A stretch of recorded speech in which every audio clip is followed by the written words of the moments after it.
The stage line came in at 2:30, and the town of Harlan's Crossing had nothing better to do than watch it. It was October, the last of the warm days, and the dust the horses kicked up hung in the still air long after the coach stopped. 3 passengers stepped down. 2 of them were men who had been here before, a supply merchant and a land assessor the county sent twice a year. The third was a woman, and she was not from anywhere near here. She was small, dark-haired, dressed in clothes that had been good once, and were now just clean. She carried a single bag, not a trunk, not a hat case. One bag, held in both hands in front of her, the way a person carries the last thing they have left. She stood on the platform and looked at the street the way a person looks at a map when the place they are looking for is not marked. The merchant collected his crates. The assessor found his contact at the edge of the crowd. The woman stood. 3 minutes passed, maybe 4. She walked to the post and read the notices there, slowly, one by one. A man selling mules. A church social on the 14th. A woman on Draper Street offering rooms to respectable ladies.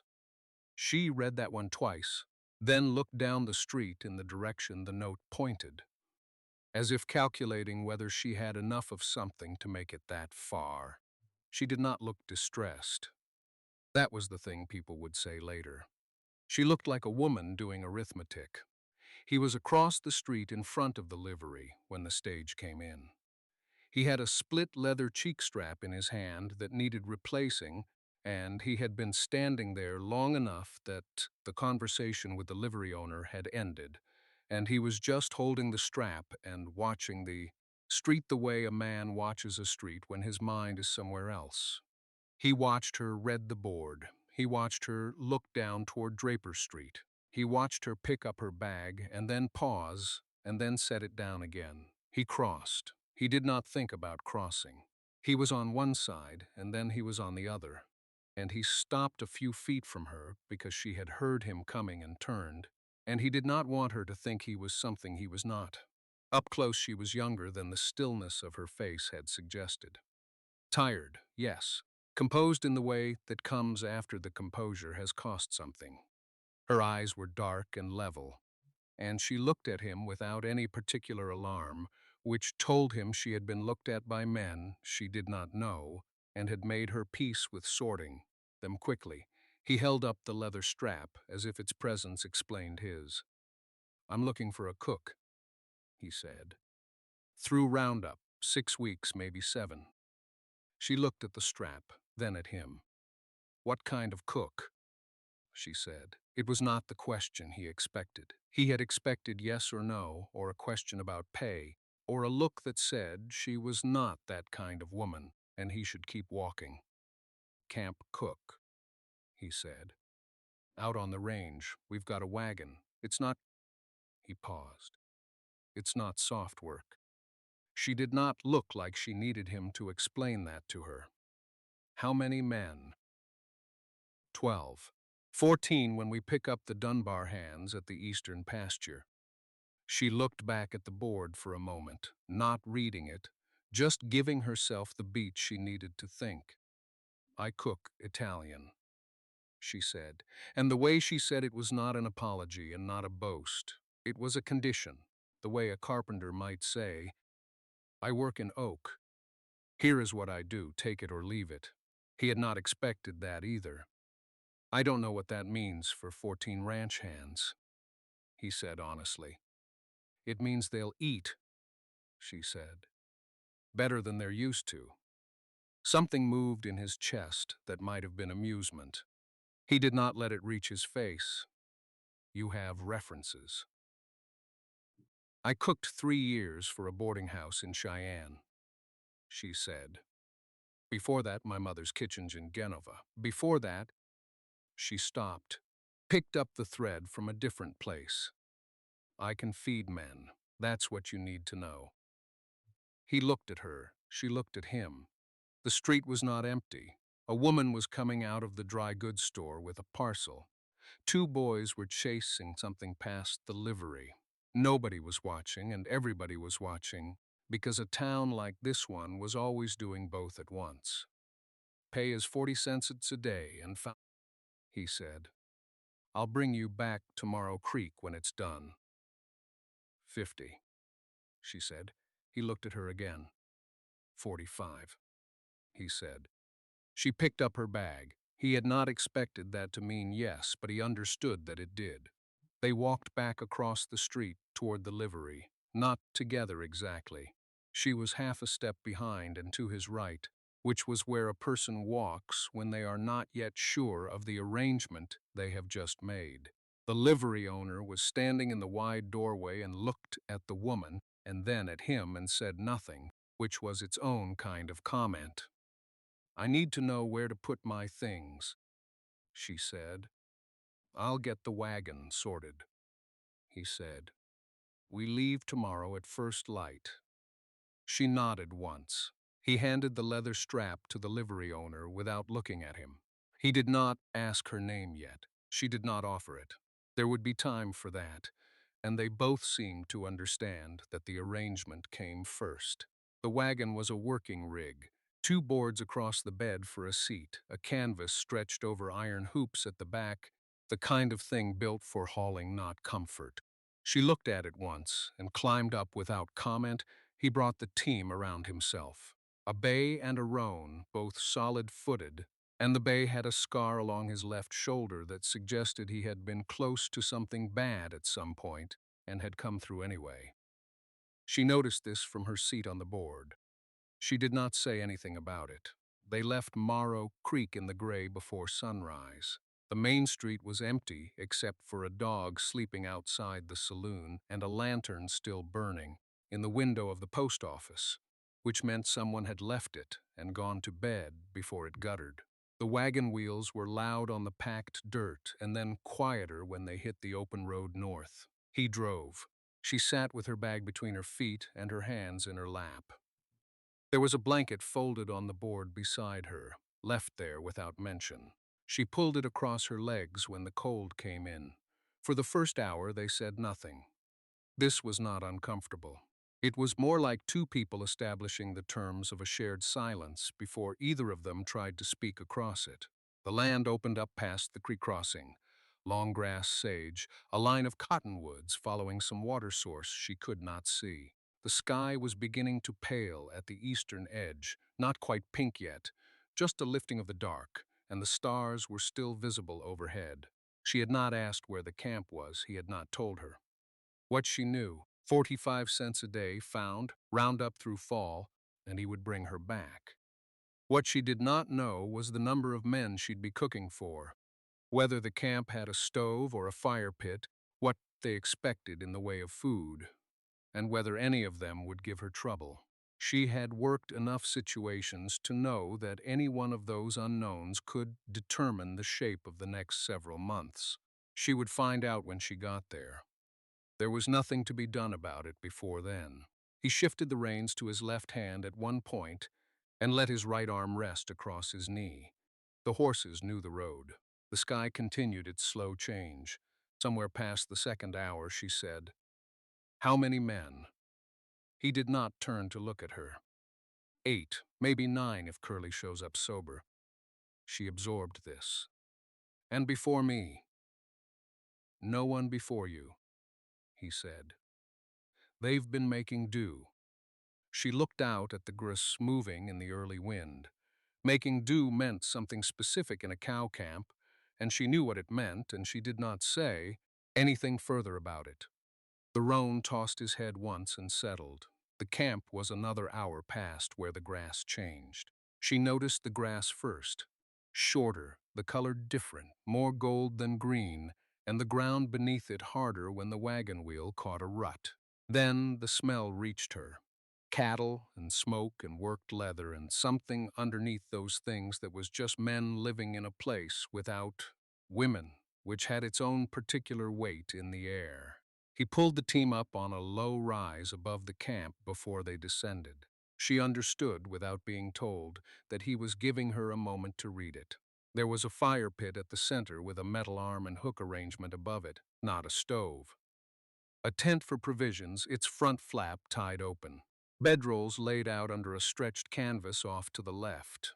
A rope corral 50 yards further where the horses moved slow in the morning heat, the whole of it smaller than she had expected and more orderly. She looked at the fire pit. He looked at it with her. There was a Dutch oven, he said, and 2 pots. More if they haven't gone missing. She did not ask who was responsible for them going missing. She got down from the wagon before he came around to help her, which she understood was not a thing she needed to perform for him. The men were already watching from the rope corral. She counted 5. 2 more appeared from behind the provision tent as the wagon came down the rise. They had that particular quality of men who have been expecting something and have decided in advance what to think about it. She walked to the fire pit first. The ash was cold, which told her the last meal had been some time ago. The hook mechanism was sound. She tested it with her hand, felt the give and the catch. One of the pots was usable. The other had a crack along the base that someone had attempted to seal with what looked like wagon grease, and she set it aside. She did not say anything about the pot. He had come to stand a few feet behind her, not close enough to be read as anything, just present. One of the men from the corral came across. Older, with a mouth that turned down at the corners not from unhappiness but from years of sun. He looked at her with the careful blankness of a man reserving judgment. "You know camp cooking," he said. It was not quite a question. "I know cooking," she said. He looked at the discarded pot, then at her. Then he turned and walked back toward the corral without another word. And she understood that as something close to acceptance, or at least as the absence of the other thing. She opened the provision tent and began to take inventory. Behind her, she heard the creak of the wagon moving off toward the horse line. The provision tent smelled of dried beans and burlap and something underneath that she couldn't place at first. A sweetness turned sharp, like fruit that had been left too long in the heat. She found it in the back corner, a sack of dried apricots with the neck tied loose, a few of them gone dark and soft where air had reached them. She pulled the sack out and cut the bad section free with the small knife she kept on. Her belt retied the neck and set it aside. What remained was workable. Flour, lard, salt, dried beans, a half-barrel of cornmeal, a crate of canned tomatoes with one tin dented deep enough to make her suspicious. She set that one aside, too. Coffee. Enough of it. Dried beef wound tight in cloth. 2 small rounds of hard cheese she pressed with her thumb to test, one good, one she marked with a notch on the cloth so she'd use it first. A small wooden box she did not expect held dried chili and a paper twist of something. Dark she unfolded and smelled. Oregano, not much, but there she stood for a moment with the paper twist open in her palm. She did not think about home. She was careful about that, in the way that you learn to be careful about a place you put your thumb that bruises. She thought about proportion instead. How many men, how many days, how long between the drive back in and fresh supply? She had asked him on the ride out, and he had given her the numbers flat, without elaboration. 11 men, 12 days. Resupply at the halfway mark if the river crossing was passable. If not, 14 days on what they had. She had listened and not asked which was more likely because the answer wouldn't change the flour. She started a list on the back of a receipt she found folded in the bottom of the provision crate. Someone's old tallying. 3 columns of numbers she turned face down. She worked in the margins. Meals per day, portions, what could stretch. Beans needed to soak. She would need to start tonight. Outside she could hear the corral, the occasional sharp sound of a horse working against something it did not want to do, the low instruction of a voice she recognized without having heard it say much yet. A particular quality of patience in it, not kind so much as level, the kind of patience that came from understanding what could be rushed and what could not. She folded the receipt and put it in her apron pocket. She had cooked in smaller circumstances than this. She had cooked for longer stretches on less. She knew how to make a meal taste like something when it was made from almost nothing, and she knew how to pace a fire across a long evening so it held without constant attention. She filled the usable pot from the water barrel and set it to soak the beans. The beans were soaking when the men came in for supper. There were 7 of them. She had not counted before, had estimated from the provision quantities and landed at 6, so she adjusted as they filled the low benches along the table, redistributed in her head without showing it, portioned the stew a little thinner, cut the bread to stretch one more round. They did not notice. Men eating hard after a day's work rarely notice the math that went into their plate. He came in last. He washed at the basin outside before entering, which she noted because not all of them had. He sat at the end of the table nearest the door, not at the head.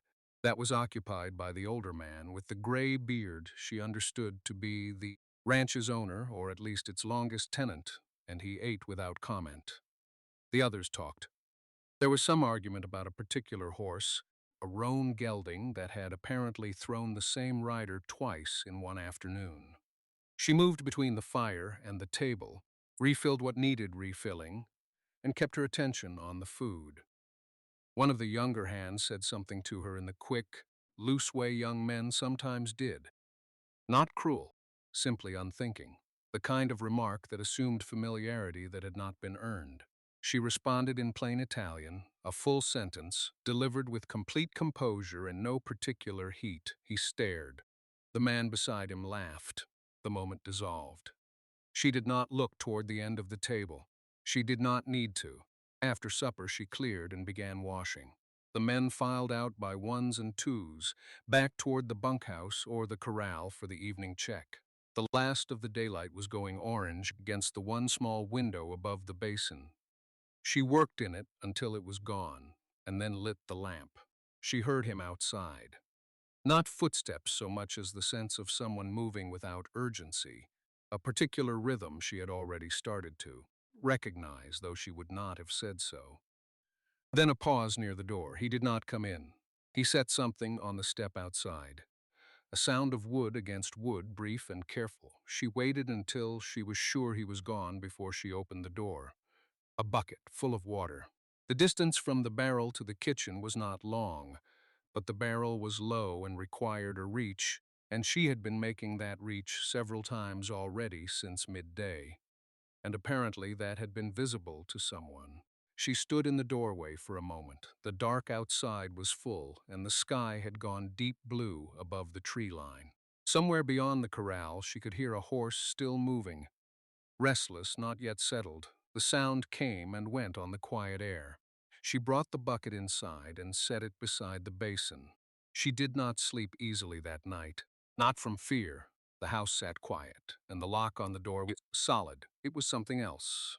A kind of alertness that had no object. She lay on the narrow mattress and looked at the ceiling and thought about the bucket, the fact of it, the specific weight of attention it represented. That someone had watched her reach for that barrel, had registered the effort, and had said nothing, and simply solved it. She was not accustomed to that. She had been accustomed to a different kind of attention, the kind that assessed and measured and waited to see whether she would prove sufficient. She had spent years learning to move through that kind of regard without letting it land on her.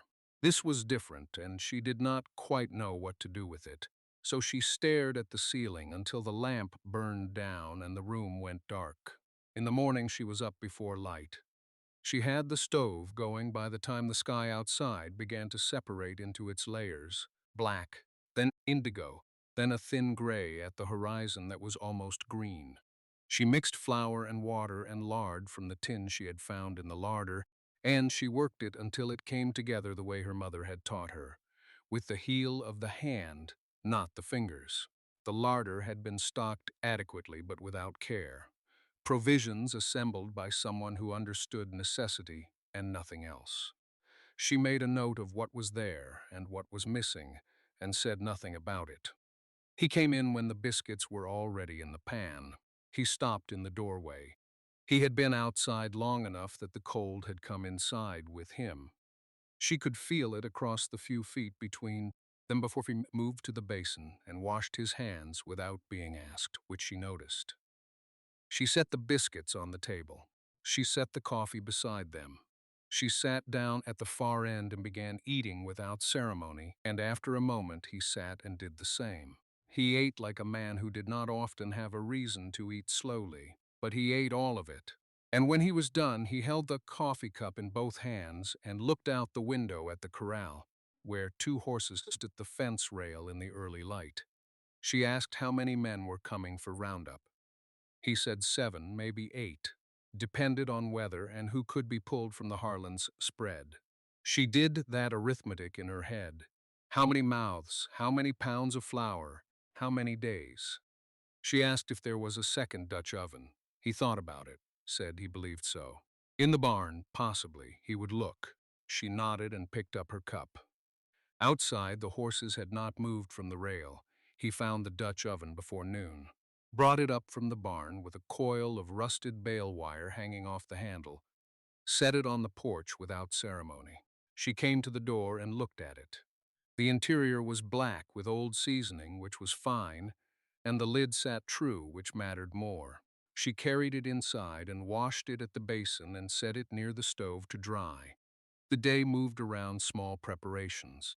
She took inventory of what was in the larder with the same quiet method she had brought to everything else. Not writing things down, just moving her hands along the shelves and counting in her head. Salt pork, dried beans, a sack of cornmeal and one of flour, both needing checking for weevils. She checked them. The flour was clean. She tied it back tight. He came through the kitchen once, mid-afternoon, to fill a canteen. He did not speak, neither did she. He went back out. The boy came in around 3. He had mud on his boots and a look on his face that said he had been somewhere he was not supposed to be and had decided not to volunteer information. She set a piece of cold cornbread in front of him without remark. He ate it standing up. After a minute, he sat down, which she took as a sign he intended to stay a while. He asked if she knew how to make fritters. She asked what kind. He said his mother had made them with corn, that they were flat and a little sweet, and she had made them on Sunday mornings sometimes. She told him she could make those. He didn't say anything to that. He turned the empty plate in a slow half circle on the table, watching it. After a moment, he said his mother had come from somewhere east, Ohio, he thought, that she hadn't liked the dust. She said that the dust took some getting used to. He said she never really had. He left the plate on the table and went back outside. She stood for a moment after he was gone, her hand resting on the edge of the work table, looking at the place where he had been sitting. Then she turned back to the stove. By evening, she had a pot of beans going and salt pork cut into the larder's shallow clay dish for morning. The second Dutch oven sat clean and ready near the first. She had counted the days until Roundup began. 5, if the weather held, and in her head she was already building backwards from that morning. What needed soaking the night before? What could be done in advance? What could not? He came in when the light had gone orange and low. He washed at the basin. He looked at the two Dutch ovens sitting side by side near the stove and did not comment, but he looked at them for a moment longer than he needed to. She put supper on the table. They ate without much talk that evening. He passed the salt before she asked. She noticed he did not take seconds of the beans, but he finished what was on his plate and pushed it clean with the last of the bread. After supper, she washed the dishes. He sat a while longer at the table, turning a small leather strap over in his hands, the buckle end worn down, the tongue nearly through. He was deciding whether to mend it or cut it down and start again from a shorter length. She did not ask. She dried the pot and hung it, and when she turned around, he had made his choice, setting the strap aside and pushing back from the table. He said the men would start arriving day after tomorrow. She said she knew. He said there would be 8 of them at the first push, maybe 10 if Calhoun brought his boy. She said she had counted on 12 to be safe. He looked at her. Not long, just a look. He said good night and went out to check the horses before dark. She stood at the cleared table for a moment. 4 days. She ran through it again in her mind.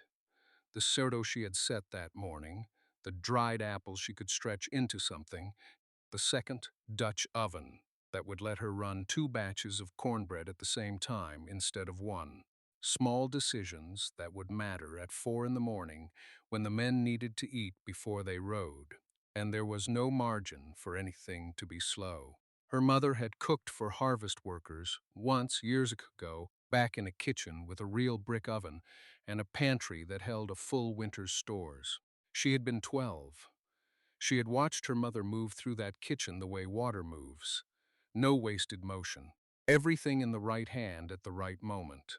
She had not understood then that it was skill. She had thought it was just her mother. She understood it now. She checked the sourdough, good, rising slow and steady, and covered it back with the cloth. She put another piece of wood in the stove and adjusted the damper down so it would hold through the night without burning too hot. The buckle strap was still on the table. She picked it up without thinking, turned it over. The leather was good, just worn. The hole pattern was still clean. She set it back exactly where he had left it. Outside, she could hear him at the paddock. The low sound he made when he was working near the horses, not quite words, just a kind of steadiness offered into the dark. The horses did not spook at it. Neither, she realized, did she. She did not sleep right away. She lay in the narrow bed in the back room and listened to the ranch settle, the creak of the walls cooling, the horses shifting in the paddock, the far-off sound of a coyote working the ridge, the kind of sounds that had frightened her those first weeks. Now they were simply the house telling her what hour it was. She thought about the buckle strap, not the thing itself, just the fact that he had left it, that he had been sitting at her table long enough, comfortably enough, to set something down and forget it. A man did not forget things at tables where he did not feel at ease. She had learned that from her father, who had never once in his life left so much as a hat at anyone else's house. He had called it discipline. She understood now it had been fear. She turned onto her side. The sourdough was rising in the dark kitchen. The stove would hold. In the morning, he came in before the other men, the way he sometimes did on the days when something weighed on him. Not heavy, just present. The way a stone is present at the bottom of a clear stream. She had coffee on. She handed him a cup without looking up from the skillet, and he took it the same way, without comment, without ceremony. He leaned against the counter near the window. She could see, from the corner of her eye, that he was watching the eastern ridge, where the light was just beginning to press through. She said, "3 of the hands asked me yesterday if the sourdough would last the week." He said, "What did you tell them?" She said, "That it depended on whether they washed their hands before reaching for it." He made the sound that from him was a laugh. She turned the salt pork. Outside, she could hear the first of the men crossing the yard, boots on dry ground. Another week of Roundup left. Maybe less if the weather held and the strays were where he thought they'd be. She had not let herself think past the end of Roundup. She's let herself think past it now for just a moment, standing at the stove with the skillet in her hand, and the morning coming in low and flat through the east window. The buckle strap was still on the table. He had not taken it when he came in. She did not remark on this. She moved the salt pork to the size of the skillet, cracked 3 eggs, and called through the open door that breakfast would be ready in 10 minutes, and that anyone who was late could eat it cold. The last week of Roundup moved differently than the weeks before it. She noticed it in the men first. They came to the table quieter.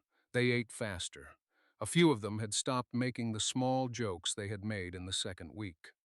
The ones about her accent, said with the tone of men who meant nothing cruel by it but said it anyway.